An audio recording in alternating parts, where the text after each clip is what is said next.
అక్షయ్ వాళ్ళ ఆఫీస్లో అయితే డైనింగ్ టేబుల్ ఓపెన్ చేస్తూ ఉంటారు. ఈరోజు డైనింగ్ టేబుల్ ఓపెనింగ్ కారణంగా మేడం గారు చేసిన కర్రీస్ అన్ని టేస్ట్ చేద్దామని అందరూ అనుకుంటూ ఉంటారు. అలా అనుకుంటూ అక్షయ్కి అయితే అక్కడ ఉన్న ప్యూన్ అన్నీ వడ్డిస్తూ ఉంటాడు. ఇక అందరికీ ఆ కర్రీస్, అన్నం, ఆ రైస్ అవన్నీ వడ్డిస్తూ ఉండగా అందరూ అయితే టేస్ట్ చేస్తూ ఉంటారు. ఒకసారిగా టేస్ట్ చేయగానే ఉప్పుకి తినలేక అందరూ అయితే ఏం చెప్పలేక అలా చూస్తూ ఉంటారు. అలా ఒకరు చూసుకుని తింటూ ఉంటారు. అందులో ఒక అమ్మాయి అయితే ఇంకా ఉండలేక నోట్లో నుంచి అయితే ఊసేస్తూ ఉంటుంది.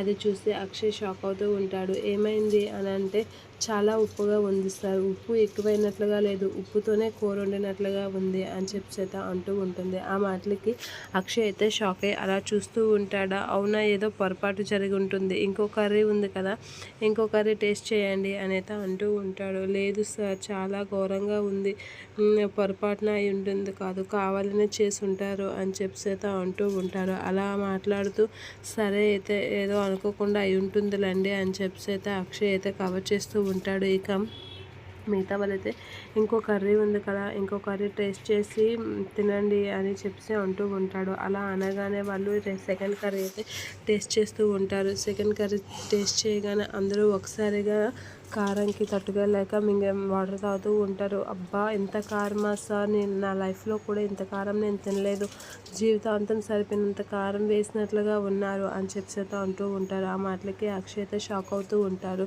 సారీ అని చెప్పి అని అక్కడి నుంచి అయితే అక్షయ్ చేతులు కడుక్కొని అక్కడి నుంచి వెళ్ళిపోతూ ఉంటాడు. అలా వెళ్ళిపోతూ అక్షయ్ అయితే వెళ్తూ ఉండగా ఇక వీళ్ళైతే అనుకుంటూ ఉంటారు, మేడం సార్ మీద కోపంతో వంట చేసినట్లుగా ఉంది, సార్ మీద కోపం అంతా వంటల్లో చూపినట్లుగా ఉంది, అందుకే కూరలు ఇలా ఉన్నాయి, మేడంకి సార్కి మధ్యలో ఏదో గొడవలు ఉన్నట్లుగా ఉన్నాయి, అందుకే వంటలు ఇలా చేసి సార్ మీద రివెంజ్ తీర్చుకుంటుంది అని చెప్పి అయితే వాళ్ళు మాట్లాడుకుంటూ ఉంటారు. వాటికి అక్షయ్ షాక్ అవుతూ